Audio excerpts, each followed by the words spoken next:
Hello friends, welcome है आप सभी का हमारे यूट्यूब चैनल पर अन्नू एजुकेशनल एकेडमी में। तो आज की क्लास में हम लोग संविधान का अनुच्छेद और भाग को पढ़ेंगे बहुत ही डिटेल्स के साथ और विद नोट्स। और इससे पहले के क्लास में हम लोग अनुसूचियों को पढ़े थे।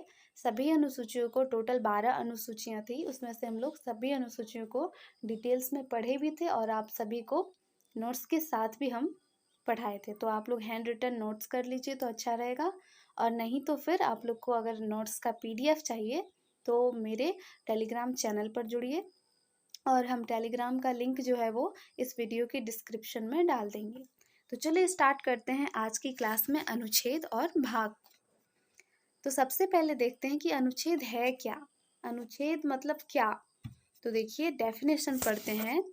भारतीय संविधान के प्रावधानों को जिस संख्या से प्रदर्शित किया जाता है उसे अनुच्छेद कहते हैं।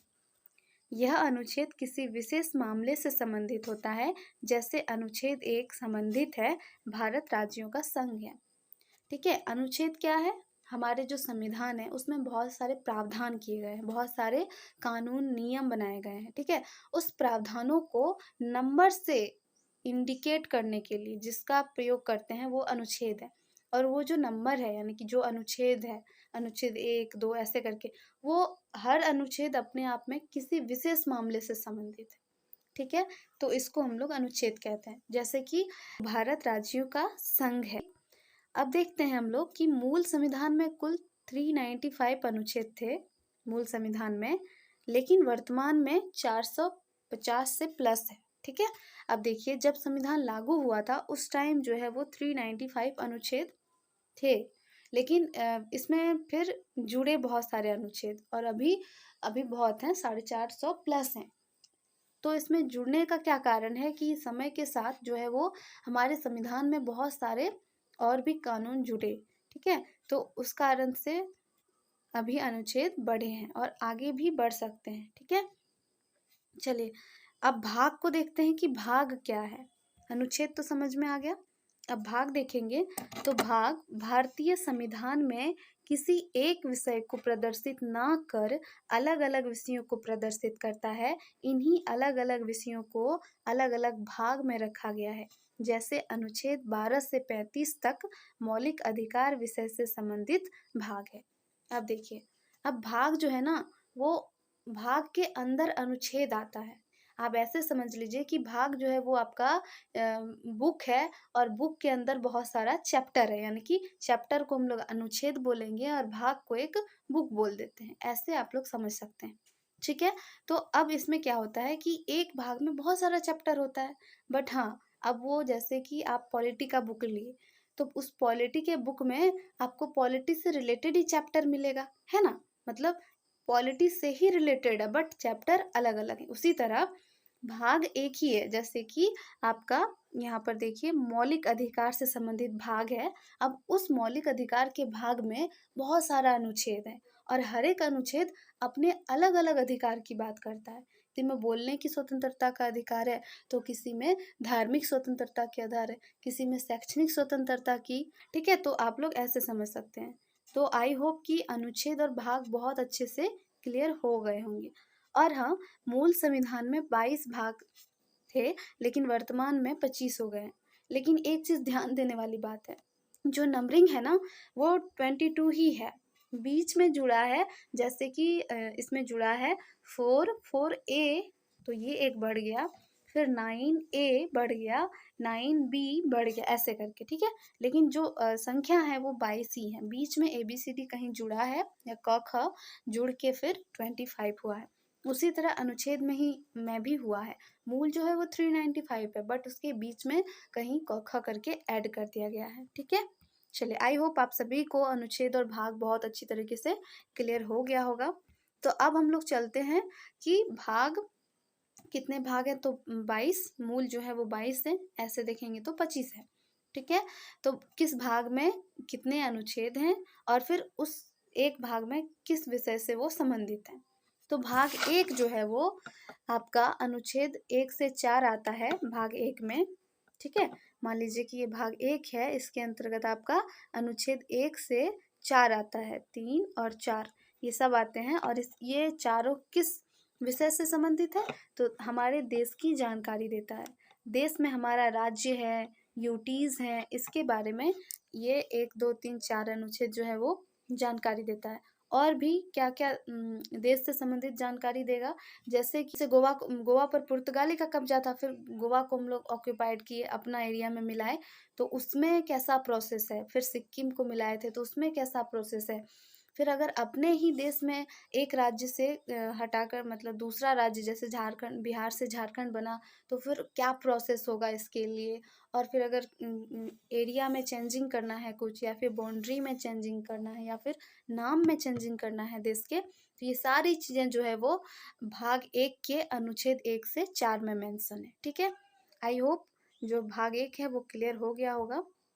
अब डिटेल्स की बात करें तो डिटेल्स हम लोग जब अनुच्छेद पढ़ेंगे तो फिर वहाँ अनुच्छेद 1 में क्या दिया है, 2 में क्या है, 3 में क्या है, एक एक अनुच्छेद को पढ़ेंगे। ठीक है, चलिए आगे हम लोग बढ़ते हैं, भाग 2 के बारे में पढ़ेंगे। भाग 2 में जितनी भी बातें हैं वो है नागरिकता से रिलेटेड, और अनुच्छेद आपका 5 से 11 तक। ठीक है, भाग 2 में अनुच्छेद 5 से 11 तक सिर्फ नागरिकता की बात कही गई है।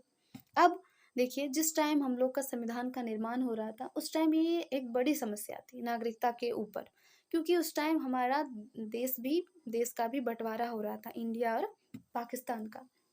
तो फिर उस टाइम ये डिसाइड नहीं हो पा रहा था कि अगर कोई भारत से पाकिस्तान जाना चाहता है तो फिर उसके लिए क्या नियम होंगे, जो पाकिस्तान से इंडिया आना चाहता है उसके लिए क्या नियम होगा, या फिर अगर हम यहाँ के हैं तो हमारे यहाँ का नागरिक होने का क्या शर्त है, क्या मेरे जन्म के आधार पर ही है, या फिर हमको मेरे माँ बाप के जन्म के आधार पर भी मिल सकता है। मान लीजिए कि किसी का माँ बाप जो है वो इंडिया में जन्म लिए थे, बट वो लोग बस गए अमेरिका में जाके, और फिर उसका आगे जो परिवार है, पीढ़ी है, वो अमेरिका में ही चल रहा है, तो फिर उसको क्या यहाँ का नागरिकता मिलेगा? ये चीज़ सारी मेंशन है। फिर है क्या कि आप बहुत दिनों तक विदेश में बस जाते हैं, फिर यहाँ की नागरिकता आपकी कितनी दिनों में ख़त्म हो जाएगी, या फिर आपको दोहरी नागरिकता मिलेगी या नहीं मिलेगी। तो इसमें सारी चीज़ मेंशन है, जब हम लोग अनुच्छेद को पढ़ेंगे तो फिर देखेंगे। आगे हम लोग देखते हैं भाग 3। तो भाग 1 में देश की जानकारी, भाग 2 में नागरिक की जानकारी यानी कि नागरिकता की जानकारी, भाग 3 में मौलिक अधिकार, अनुच्छेद 12 से 35। सीरियली आप देखते जाएं, 4 तक देश की जानकारी खत्म, 5 से 11, 11 तक नागरिकता की जानकारी खत्म। अब 12 से 35, 12 से 35 में हमारे मौलिक अधिकार की बात होती है। ठीक है, यानी कि भाग 3 में जो है वो मौलिक अधिकार की बात होती है। ठीक है, अब मौलिक अधिकार क्या है? तो वैसे अधिकार जो हमारे जन्म लेने के साथ ही हमें मिल जाता है, हमारा पैदा होना ही कि हमें ये अधिकार मिल जाता है, इससे हमें कोई वंचित नहीं कर सकता है। और अगर कोई इसका हनन करता है हमारे मौलिक अधिकार का, तो फिर हम उसके खिलाफ आवाज भी उठा सकते हैं, न्यायालय में जा सकते हैं। ठीक है, कोर्ट में जा सकते हैं। तो अब ये मौलिक अधिकार है क्या, कितने प्रकार के हैं? मौलिक अधिकार तो पता चल गया, जन्म के साथ मिलने वाला अधिकार, लेकिन ये कितने तरह का है? तो हाँ, यहाँ पर एक बहुत ही इम्पोर्टेंट सवाल बनेगा। पहले जो है मूल संविधान में 7 जो है वो मौलिक अधिकार थे, लेकिन वर्तमान में 6 ही मौलिक अधिकार रह गए। ठीक है, तो 7वां जो है वो था आपका संपत्ति का अधिकार। संपत्ति का अधिकार जो था वो मूल संविधान में एक मौलिक अधिकार था, लेकिन उसको हटा दिया गया और फिर उसको कानूनी अधिकार बना दिया गया, यानी कि उसको आर्टिकल 300 ए में रख दिया गया, अनुच्छेद 300 ए में कर दिया गया और यहाँ से हटा दिया गया। यानी कि अब संपत्ति का अधिकार जो है वो मौलिक अधिकार नहीं रहा, वो कानूनी अधिकार है। वो आपको जन्म के साथ ही नहीं मिलने वाली है। अगर आपके पापा आपको घर देना चाहेंगे अपनी संपत्ति तो देंगे, और नहीं चाहेंगे तो फिर नहीं देंगे। तो आप जन्म से ही ऐसा नहीं कि ये मेरा हो गया, वो कानूनन अधिकार है, आपको वो कागजात के थ्रू मिलेगी। ठीक है, आगे हम लोग देखते हैं, भाग 4 के बारे में देखेंगे, राज्य के नीति निर्देशक तत्व। ठीक है, अब इसमें अनुच्छेद 35 के बाद 36 से 51, ठीक है, अनुच्छेद 36 से 51, इसमें सारी अच्छी बातों को रखा गया है। भाग 4 के राज्य के नीति निर्देशक तत्व में, यानी कि सभी अच्छी बातों को, यहाँ 2 तरह की अधिकार की बात हो रही है। एक है मौलिक अधिकार जो कि कंपलसरी है, वो मुझे मिलना ही चाहिए, और अगर नहीं मिलेगा तो फिर हम इसके खिलाफ क्या कर सकते हैं, कोर्ट में जा सकते हैं। लेकिन एक ऐसा भी अधिकार है जो कि आपको ना मिले तो फिर आप कुछ नहीं कह सकते, वो है राज्य के नीति निर्देशों यानी कि डीपीएसपी। ठीक है, ये आपके राज्य पर डिपेंड है, अगर वो चाहे तो इन अच्छी बातों को लागू कर सकते हैं और नहीं चाहे तो फिर नहीं करेंगे, मतलब वो बाध्यकारी नहीं है उस पर। ठीक है, वो अगर चाहते हैं कि भला हो तो वो फिर लागू कर सकते हैं, और फिर वो नहीं करते हैं तो फिर उस पर कोई दबाव नहीं है। ऐसा नहीं है कि आप उसके खिलाफ कोर्ट जाएंगे, यानी कि जो मौलिक अधिकार है वो वाद्य योग्य है, लेकिन जो राज्य के नीति निर्देशक तत्व है वो वाद्य योग्य नहीं है। ठीक है, अब नीति निर्देशक तत्व में कुछ एग्जाम्पल्स लेते हैं, जैसे जैसे कि इसमें पंचायती राज्य का गठन, ये चीज आता है, अनुच्छेद 40 में आता है ना। उसके बाद गौ हत्या पर प्रतिबंध, ये है, तो ये अच्छी बातें हैं, आप लागू कर सकते हैं। ठीक है, उसके बाद शराब पर प्रतिबंध। अब देखिए आपका बिहार में जो है शराब पर प्रतिबंध लगाया है सरकार ने, झारखंड में गौ हत्या पर प्रतिबंध लगाया है। तो ये अपनी अपनी क्या है, मतलब अगर वो चाहते हैं कि हाँ भला हो तो फिर वो लागू कर सकते हैं। ठीक है, ये इस पर कोई दबाव नहीं। आई थिंक ये भी समझ में आ गया होगा। अब हम लोग भाग 4A देखते हैं। ठीक है, 4 के बाद देखिए 4A है, यानी कि ये भाग जो है वो बाद में आके जुड़ा है। ठीक, अब देखिए इसमें क्या है, मौलिक कर्तव्य। मौलिक कर्तव्य और 51 के बाद 51 ये भी जुड़ा हुआ है। अब हम लोग को कुछ मौलिक अधिकार मिला है ना, हमारे अधिकार थे, हमें मिल गए, बट हमारा कुछ कर्तव्य भी तो होना चाहिए। तो ये कर्तव्य हम लोग का इसमें दिया है कि हमें वन्य जीवों की रक्षा करनी चाहिए, वन्य प्राणियों की जो है रक्षा करनी चाहिए, उसकी हत्या नहीं करनी चाहिए, और भी पर्यावरण का जो है वो ख्याल रखना चाहिए। ये सारी अच्छी बातों को यहाँ पर बताया गया है, राज्य का कर्तव्य और जो है लोगों का कर्तव्य। ठीक है, तो हो गया ये, इस पे हम लोग आएंगे जब क्लास लेंगे आगे का। चलिए आगे है भाग 5।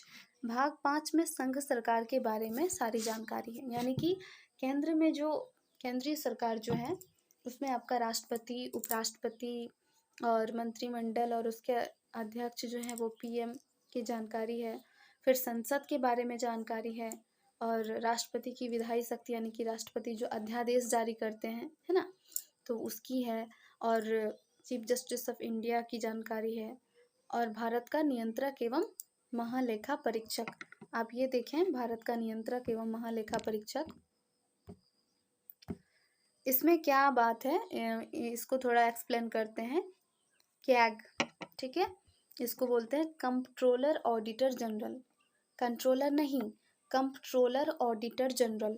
ठीक है, कैग का क्या काम है, ये एक तरह से कह सकते हैं ये हमारे और आपके पैसे का जो है वो संरक्षक है। ठीक है, यही सारी जो सरकार की खर्च होती है उस पर इनका रिपोर्ट बनता है। ठीक है, यही देखते हैं कि सरकार कितने सही मायने में खर्च की है और कहाँ पर गलत मायने में खर्च हुआ है। ठीक है, और सरकार को पैसा कहाँ से आती है, जनता जो टैक्स देती है, हर चीज पर जो टैक्स देती है वही तो सरकार को जाती है पैसा, है ना। चलिए, तो ये बहुत इम्पोर्टेंट है, और इनका अनुच्छेद जो है कैग का वो 148 से 151 रिलेटेड है। ठीक है, और न्यायपालिका यानी चीफ जस्टिस ऑफ इंडिया, ठीक है, हमारे जो सुप्रीम कोर्ट के जज होते हैं उनके बारे में 124 से 147 अनुच्छेद तक में दिया हुआ है। फिर राष्ट्रपति की जो शक्ति है यानी कि अध्यादेश जारी करने का पावर, वो 123 पर है, हम लोग डिटेल्स में पढ़ेंगे। ठीक है, तो इसका टोटल जो है वो अनुच्छेद देखेंगे संघ सरकार का, तो ये 52 से 151, देखिए 51 क में खत्म हुआ था, फिर 52 से 151 भाग 5 संघ सरकार। अब इसी तरह से भाग 6 पर आते हैं। भाग 5 था आपका केंद्र के लिए, अब भाग 6 जो हो गया वो है आपका राज्य के लिए। राज्य में वही सारी सेम बातें, वहाँ पर राष्ट्रपति के बारे में है तो यहाँ पर राज्यपाल के बारे में होगा, वहाँ पर सीएम पीएम की बात है तो यहाँ पर सीएम और मंत्रिमंडल विधान मंडल की बात होगी। ठीक है, वहाँ पर संसद की बात है, यहाँ पर विधानमंडल की बात होगी, वहाँ पर लोकसभा और राज्यसभा है तो यहाँ पर आपका विधान परिषद और विधान सभा और विधान परिषद की बात होगी। ठीक है, वहाँ पर आपका चीफ जस्टिस ऑफ इंडिया की बात है, तो यहाँ पर आपका हाई कोर्ट के जो जज हैं उनके बारे में दिया हुआ है सब चीज़। ठीक है, तो ये सेम है, यानी कि भाग 5 में संघ सरकार है यानी केंद्र सरकार की जानकारी है, और भाग 6 में राज्य सरकार की जानकारी। ठीक है, आई होप आप सभी को ये समझ में आ गया होगा। अनुच्छेद भी देखते जाए, 152 पर ख़त्म हुआ था, 151 पर ख़त्म हुआ था, अब 152 से 237। ठीक है, आगे अगला भाग देखते हैं, भाग 7। ठीक है, भाग 7 में क्या बात कही है? भाग 7 में राज्यों से संबंधित पहली अनुसूची का खंड ख, अच्छा इसको ख़त्म कर दिया गया है। इसमें राज्य से संबंधित ही बात है, अनुसूची में जो था उसी का कुछ था इसमें बात, लेकिन इसको ख़त्म कर दिया गया है। 238 जो अनुच्छेद है उसको ख़त्म कर दिया गया है, और ये भाग 7 भी ख़त्म कर दिया गया है। ठीक है, निरस्त है ये। भाग 8 देखेंगे तो भाग 8 में यूटीज की जानकारी। अब देखिए, भाग 5 में संघ सरकार की यानी केंद्र सरकार की जानकारी थी, उसके बाद हम लोग भाग 6 में राज्यों को देखे, राज्यों के बारे में जानकारी थी। उसके बाद भाग 7 को तो हटा ही दिया, उसके बाद भाग 8 आता है, तो भाग 8 में जो है वो यूटीज, हमारे जो भारत देश है वो दो चीज़ों का संघ है, केंद्र शासित प्रदेश और राज्यों का। तो राज्यों के बारे में तो देख लिए, तो केंद्र शासित प्रदेश के बारे में तो जानना होगा, तो वो आपका भाग 8 में है, क्योंकि भाग 7 में कुछ अलग था अनुसूची के बारे में, यानी कि राज्यों से संबंधित अनुसूची थी, तो उसको तो खत्म कर दिया गया। तो भाग 8 में केंद्र शासित प्रदेश। भाग 9 में पंचायतों के बारे में है। ठीक है, और इसका अनुच्छेद भी देखें, 243A से 243O। ठीक है, पंचायत के बारे में। और फिर इसी के बीच में 9 क में नगर पालिका जुड़ा है, और 9 ख में सहकारी समितियां।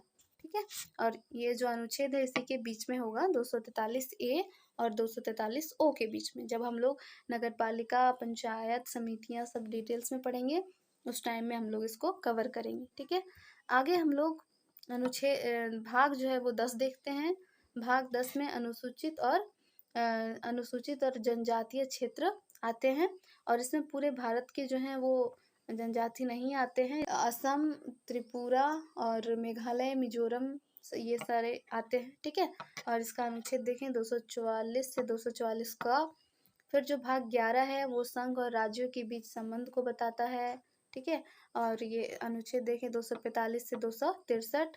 भाग 12 जो है वो वित्त, संपत्ति, संविदाएं और वाद, यानी कि हर तरह के फाइनेंस से रिलेटेड, वित्त से रिलेटेड जो है, संपत्ति से रिलेटेड हर बात यहाँ पर हुई है, जैसे आकस्मिक निधि, संचित निधि और केंद्रीय वित्त, राज्य वित्त, सारी बातें यहाँ पर हुई है। ठीक है, और देखिए 300A है यहाँ जुड़ा हुआ एक, यानी संपत्ति के अधिकार को हटाकर आपका इसी में डाला गया है, इसी भाग में, क्योंकि वो भी पैसे से रिलेटेड है ना, संपत्ति से रिलेटेड है, तो उसको 300A में मौलिक अधिकार से हटाकर 300A में रखा गया था संपत्ति के अधिकार को। तो ये एक कानूनी अधिकार है। ठीक है, आगे है अनुच्छेद 13।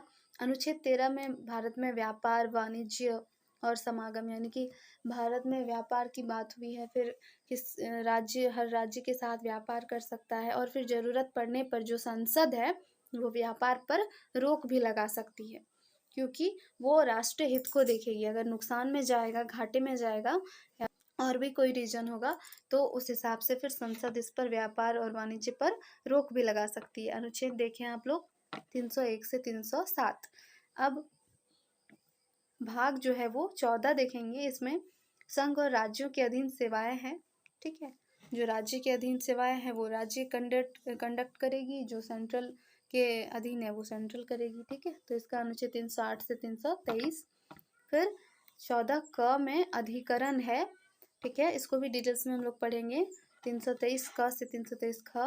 15 में है निर्वाचन, इसमें चुनाव आयोग का जो निर्वाचन का प्रोसेस होता है, जो कंडक्ट कराता है, इलेक्शन कमीशन। ठीक है, ये विधानसभा, राज्यसभा, लोकसभा, विधान परिषद, राष्ट्रपति, राज्यपाल, इन सब के जो है वो वोट को कंडक्ट कराते हैं, यानी कि निर्वाचन को कंडक्ट कराते हैं। ठीक है, इलेक्शन को। और फिर ये जो पंचायतों का इलेक्शन होता है, जो नगर पालिकाओं का इलेक्शन होता है ना, वो सब राज्य निर्वाचन आयोग के अंदर आएगा, ठीक है, इसमें नहीं आएगा, ठीक। और इसमें फिर पीएम और सीएम का चुनाव नहीं होता है, क्योंकि उन लोगों का जो है नियुक्ति होती है, निर्वाचन नहीं होती है। 324 से 329 का अनुच्छेद, ठीक है। 15-16 कुछ वर्गों से संबंधित विशेष प्रावधान है इसमें। भाग 16 में देखिए अनुच्छेद 330 से 342 का। अब 17 में देखेंगे तो राजभाषा के बारे में है, 343 से 351। 18 में देखेंगे तो आपात उपबंध, ठीक है, 352 से 360। भाग 19 में देखेंगे प्रकीर्ण, 361 से 367। भाग 20 में देखेंगे संविधान का संशोधन, 368।